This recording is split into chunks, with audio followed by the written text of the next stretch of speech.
ॐ महा ॐ वन्दे देव उमाम्बते सुरगुरं वन्दे जगत्कारणं वन्दे पन्नकभूषणं मृगधरं वन्दे पशूनां पतिं वन्दे सूर्यशशाङ्कवन्दिनयनं वन्दे मुकुन्दं प्रियां वन्दे भक्तजनार्दनश्रियं वन्दे शिवं शंकर भगवान की जय।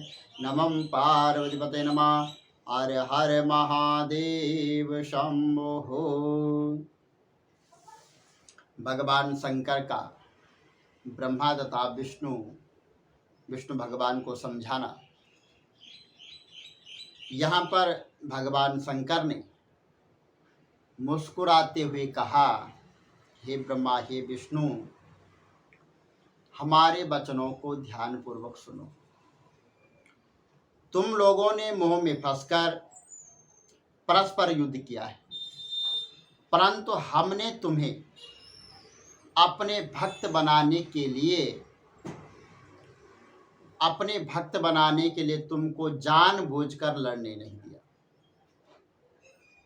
आपने ज्योति को प्रकट करके अपना परिचय दिया, परंतु तुम लोग जान नहीं सके। इसके पश्चात हमने लिंग स्वरूप में प्रकट होकर तुम लोगों को दर्शन दिए। अब तुमने हमें पहचाना। अब तुम अहंकार और अपेक्षा को त्याग कर वह कार्य कहकर उन करुणाधार महेश ने अपनी श्वास द्वारा मुझे, ऐसा कहकर भगवान विष्णु वेदों के ज्ञानता प्राप्त हुए और 5 मंत्र ऐसे बताए जिनमें कि समस्त विद्याएं विद्यमान है। और पहले हमें पुराणों की शिक्षा दी, उसके अक्षर वेद कहे जाते हैं। इसके पश्चात वेद की माता गायत्री की व्याख्या की, और जिसमें 24 अक्षर वेद कहे जाते हैं। और उसके पश्चात महामृत्युंजय की शिक्षा दी। फिर भक्तों को सुख देने वाली चिंतामणि, इन मंत्रों को पढ़कर हम अत्यंत प्रसन्न हुए। इसके पश्चात में और भगवान विष्णु उनके दर्शन में लीन हो गए और वह आनंद प्राप्त हुआ जो कि कहा नहीं जा सकता है, जिसका वर्णन नहीं किया जा सकता है। जो सुख सर्दियों में धूप और कामी पुरुष को स्त्री प्राप्त करने से होता है, वही सुख हमें भगवान श्री सदाशिव के दर्शन करने से प्राप्त हुआ है। भगवान श्री सदाशिव भगवान शंकर बोले, श्रेष्ठ देवों, मैं तुम्हें दोनों की भक्ति देकर बहुत प्रसन्न हुआ। ये ब्रह्मन, मैं तुम्हें सारे सृष्टि का स्वामी बनाता हूं। तुम प्राणियों की सृष्टि करो, हे विष्णु, तुम प्राणियों का पालन करो और वेदों को देखकर मुझे पहचानो और उचित रीति से अपने अपने काम को करो। वेदों को मेरा रूप तथा वेद वाक्यों को मेरी आज्ञा जानो। तब जो है भगवान श्री सदाशिव की बातें सुनकर हम लोगों ने कहा, प्रभु आप संसार में अवतारण धारण करके हमारी सहायता करें, हमें पूजन इत्यादि की विधि बताइए। हम लोगों की प्रार्थना सुनकर भगवान सदाशिव ने प्रसन्न होकर कहा, इस प्रकार कहा कि चिंता को त्याग कर तुम स्वयं सुख भोगते हुए संसार में सुखी बनो। तुमने मेरा जो स्वरूप देखा है उसकी पूजा करो, उससे तुमको सुख की प्राप्ति होगी। इस समय जैसे मेरे लिंग आकार के पूजन से तुम लोगों का दुख दूर हुआ है, इसी तरह दुखी व्यक्ति मेरे लिंग द्वारा मेरा पूजन करके अपने दुखों को दूर कर सकते हैं। लिंग का अर्थ संसार के कष्ट क्षय लय होने का स्थान है। जब भी तुम्हें किसी तरह का कोई कष्ट हो, तुम मेरे इस लिंग रूप की पूजा करना। समय आने पर मैं भी इस संसार में प्रकट होऊंगा। मेरा नाम उस समय रुद्र अवतार होगा और मुझ में और रुद्र में भेद न जानना, सारी सृष्टि में मुझे व्यापक समझना। कोई भी वस्तु मुझे पृथक नहीं है या कोई भी वस्तु मुझसे पृथक नहीं है। इसके पश्चात जो है तो भगवान श्री सदाशिव ने उस गुण भेद को भी हम पर प्रकट कर दिया, जो कि वेदों में भी नहीं मिलता है। उन्होंने कहा, मैं सनातन शिव रूप, मूलभूत, सत्य ज्ञान और अनंत हूं। मैं इन तत्वों को जानकर सर्वदा मेरा जो है तो ध्यान करना चाहिए। मेरे रुद्र रूप में तामसिक गुण जानना, क्योंकि वैचारिक, वास्तव और तामसी, हे ब्राह्मण, अब तुम सृष्टि के कर्ता बनो। भगवान श्री विष्णु सृष्टि के पालक बने और मेरा रुद्र अंश जो वह सृष्टि के क्षय करने यानी नाश करने वाला होगा, वह यह जो उमा नाम वाली परमेश्वरी प्राकृति है, उसी की शक्ति भगवान श्री विष्णु को लक्ष्मी और ब्रह्मा को वाग्देवी अर्थात सरस्वती रूप में प्राप्त होगी और उमा स्वयं प्रकट होकर महादेव जी को अपनाएगी। तीनों देव अपनी शक्तियों सहित मेरा पूजन करेंगे और मैं सबको जो है चिंताओं से मुक्त कर दूंगा। अब तुम इन तीनों देवताओं के आयु व्रत यानी आयु बल को जो है सुनो। ब्रह्मा का यानी ब्रह्मा जी का जो है एक दिन 4000 युग का होता है और इसी कर्म से रात को भी समझो 30 दिन का एक महीना, 12 महीने का एक वर्ष होता है। इस प्रमाण से ब्रह्मा जी की जो आयु है 100 वर्ष की होती है। ब्रह्मा जी का एक वर्ष भगवान विष्णु का एक दिन कहलाएगा और वह इसी भी प्रमाण से 100 वर्ष तक जिएंगे तथा विष्णु एक वर्ष रुद्र के एक दिन के बराबर होगा और इसी कर्म से वह भी एक वर्ष तक स्थिर रहेंगे। जब मेरे यानी भगवान सदाशिव के मुख से श्वास उत्पन्न होगी, जिसमें कि उनके 21,000 के 100 दिन और रात होते हैं। उनके 6 श्वासों और निश्वास का एक पल, 60 पल की एक घड़ी और 60 घड़ी का एक दिन रात होता है। यानी भगवान सदाशिव उच्छ्वास निश्वास अर्थात भीतर बाहर श्वास लेने की संख्या नहीं है। इसी कारण भगवान शिव का उत्थान अक्षय है। ऐसा कहकर जो है भगवान सदाशिव सबके सिरों पर हाथ फेंकर वहाँ हाथ रखकर जो है वहाँ से अंतर ध्यान हो गए और भगवान रुद्रसेन यहाँ पे जो सतीखंड आता है, यहाँ पे जो है ब्रह्मा यानी भगवान विष्णु जो है ब्रह्मा जी जो है तो सृष्टि की रचना कैसे करते हैं ये बताते हैं। भगवान सदाशिव इतना कहकर वहां से अंतर्ध्यान हो गए और फिर हंसकर और भगवान श्री विष्णु ने 12 का रूप धारण करके सृष्टि रचने का विचार किया।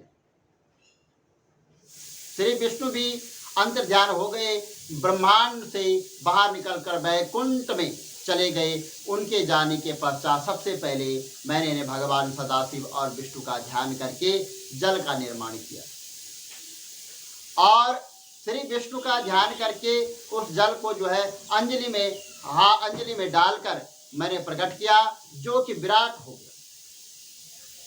मैंने उस जल को 24 तत्वों वाला एक अंड प्रकट किया और जो विराट हो गया था।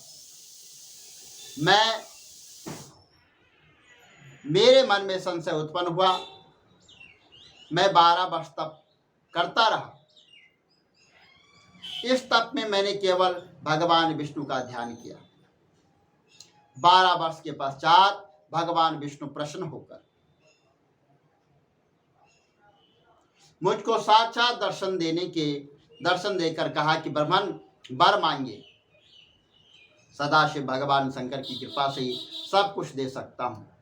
इस पर मैंने उनसे कहा कि प्रभु, जो कुछ भगवान शंकर का आदेश है वह मैं आपसे मांगूंगा, और निवेदन है कि जो 24 तत्वों वाला अंड है वह जड़ दिखाई देता है, आप इसको चेतना प्रदान कीजिए। मेरी इस प्रार्थना पर भगवान श्री विष्णु उस अंड में प्रविष्ट हो गए। उनके अंड में प्रविष्ट करने के पश्चात उनमें से सहस्त्रों सिर, नेत्र और चरण सहित अंग निकले। उन्होंने समस्त पृथ्वी को घेर लिया। भगवान श्री विष्णु सातों लोकों के अधिपति हो गए। भगवान श्री सदाशिव ने उनको कभी कष्ट न होने वाले कैलाश पर स्थान दिया। अब मैं सृष्टि रचने लगा। पहले पाप सृष्टि उत्पन्न हुई, जिसमें कि अविद्या और तम की प्रधानता थी। सबसे पहले ये प्रकट हुई। उनसे मैंने स्वस्त्रों की रचना की। इसके पश्चात मैंने मनुष्यों की सृष्टि की रचना के लिए भगवान शंकर का ध्यान किया। इसके पश्चात तिरछे चलने वाले जीव उत्पन्न हुए। जब उनसे मुझे संतोष की प्राप्ति नहीं हुई तो मैंने देवताओं की सृष्टि के लिए सृष्टि की, परंतु इससे भी कार्य सिद्ध न हुआ। अतः मैंने भगवान शंकर की आज्ञा से रजोगुणी मनुष्यों को उत्पन्न किया। जब 5 प्रकार की सृष्टि हो गई, फिर मैंने संगों की रचना की।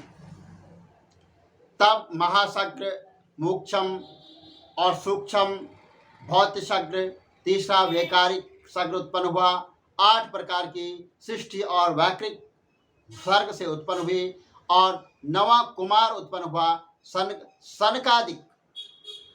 मेरे ऐसे मानसिक पुत्र थे जो महान वैराग्य से उत्सम्मान। जब मैंने उनसे सृष्टि रचने के लिए कहा तो उन्होंने वैराग्य प्रकट किया। इनसे मेरा क्रोध का वाप्र न हो पाया, और मेरे क्रोधों को मेरी आंखों से आंसू गिरने लगे। मुझे रोते हुए देखकर भगवान विष्णु ने मेरे पास आकर मुझसे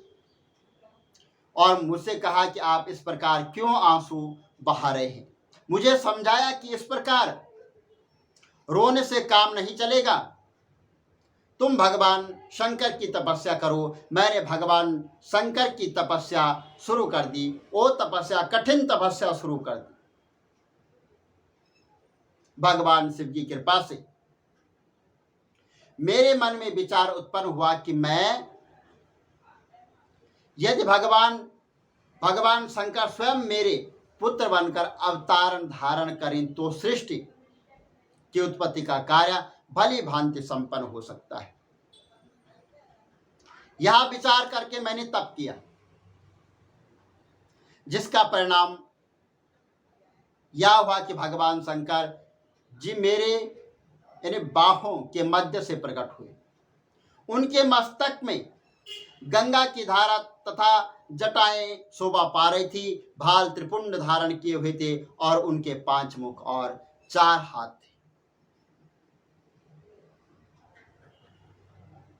भगवान शंकर उस रूप में जिसको मैं माया के वश में होकर अपना पुत्र समझ रहा था, मेरे पास आकर कहा आज्ञा दीजिए, मैं आपको तथा वेद के अनुसार कार्य करने के लिए तैयार हूं। भगवान शंकर जी की यह वचन सुनकर मैं अत्यंत प्रसन्न हुआ। मेरी आज्ञा अनुसार भगवान शंकर जी ने भूत, प्रेत, पिशाच, कुष्मांड, वेताल तथा ब्रह्म राक्षसों को उत्पन्न किया, जिसको देखकर मुझे बड़ा आश्चर्य हुआ। मैंने उनसे कहा कि इन कुपुत्रों को तुम अभी नष्ट कर दो और श्रेष्ठ पुत्रों को उत्पन्न करो। मेरी बात सुनकर भगवान शंकर ने कहा, नहीं, मैं ऐसी सृष्टि उत्पन्न नहीं करूंगा कि जिसको मारना, जीना और जिसको मारना पड़े जिसको मरना पड़े, जिसको जीना पड़े, मैं ऐसी सृष्टि जो है उत्पन्न नहीं कर सकता। उनको आप स्वयं में उत्पन्न कीजिए। उनमें जो प्राणी चिंताओं को त्याग कर परमानंद में मगन होंगे, उनको मैं मोक्ष प्रदान करूंगा। इस प्रकार कहकर भगवान शंकर अपनी माया को वहां से खींच लिया। तब मुझे ज्ञान हुआ। फिर मैंने नतमस्तक होकर उनको प्रणाम किया। उन्होंने उठकर मुझे अपने कंठ से लगाया।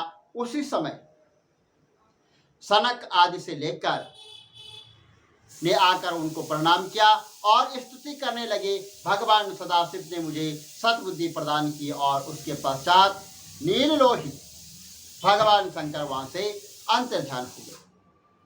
इसके पश्चात मैंने नीललोहित भगवान शंकर जी की आज्ञा अनुसार शब्द आदि पंचभूतों द्वारा पंचकरण उनके स्थूल आकाश, वायु, अग्नि, जल और पृथ्वी, समुद्र और वृक्ष आदि कल्प आदि युग पर्यंत कालों की रचना की तथा सृष्टि के और भी बहुत से पदार्थों की मैंने रचना की। परंतु जब मुझे संतोष न हुआ तो मैंने उमा सहित भगवान शंकर जी का ध्यान करके अपने नेत्रों से मारीच को और हृदय से भृगु को, सिर से अंगिरों को, कान से मुनिश्रेष्ठ पुला को, उदान से पुलतस्य को, समान से वशिष्ठ को, अपान से केतु को, कानों से अत्रि को, प्राण से दक्ष को और गोदी से तुम्हें नारद जी को उत्पन्न किया।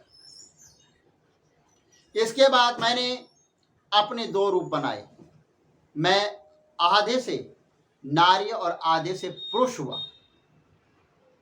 नारी रूप जो सत रूप था और पुरुष स्वयंभू मनु था, उन दोनों का परस्पर विवाह हुआ। इसके पश्चात श्री मनु जी को यहाँ प्रियव्रत और उत्पन्नाद नामक दो पुत्र हुए। आकृति देवहूति और प्रसूति नामक 3 कन्याएं उत्पन्न हुई। इसके बाद मैं आकृति का विवाह महर्षि रुचि के साथ, देवहूति का महर्षि क्रमत के साथ और प्रसूति का दक्ष प्रजापति के साथ हुआ। इस प्रकार और आकृति और रुचि के यहाँ 12 पुत्र हुए। देवर्षि क्रमत के यहाँ बहुत से पुत्र और दक्ष के यहाँ 24 कन्याएं जो है उत्पन्न हुई। 24 कन्याएं उत्पन्न हुई। उनमें से 13 कन्याएं दक्ष ने धर्म को दी।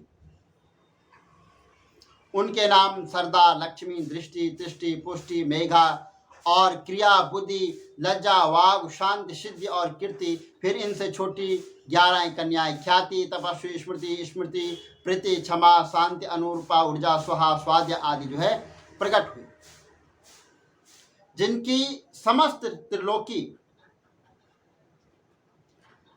त्रिलोकी जो है वहां भर गई। फिर भगवान शंकर की आज्ञा के अनुसार असंख्य जातियों की उत्पत्ति हुई, जिसमें ब्राह्मण श्रेष्ठ हुए और दक्ष की 60 कन्याओं की संतानों से पाताल से लेकर और सत्यलोक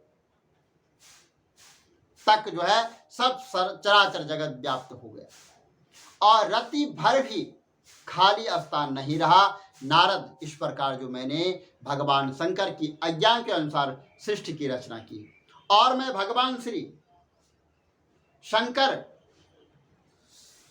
ने अपने भक्तों को उद्धार के लिए बहुत सी लीलाएं की, जिनका जो है वाम अंग वैकुंठ तथा बाएं अंग मैंने ब्रह्मा हूं। इस प्रकार ब्रह्मा, विष्णु, रुद्र यह 3 गुण प्रधान देवता हुए। सत्य, रज, तम 3 गुणों में प्रधान हूं। इन तीनों गुणों में से रजोगुण वाली सुरा देवी, सतोगुण वाली सती और तमोगुण वाली लक्ष्मी देवी जो है प्रकट हुई। सती पार्वती और शिव यानी उमा, यह 3 रूप है, जिनमें से शिव सती के रूप में भगवान शंकर के साथ ब्याही गई और पिता के यहाँ यज्ञ में अपने शरीर को त्याग कर अपने पद को प्राप्त हुई। और फिर पार्वती होकर तप करके भगवान शंकर को फिर से प्राप्त किया। कलिका, चंडिका, भद्रा, चामुंडा, विजया, जया, ज्योति, भद्रकाली, दुर्गा, भगवती, कामाख्या, कामदाम्बा, मृण्मयी, यह नाम पार्वती के ही है। फिर देवियों और तीनों देवताओं ने मिलकर अनेक प्रकार से उदम सृष्टि को जो है प्राप्त किया।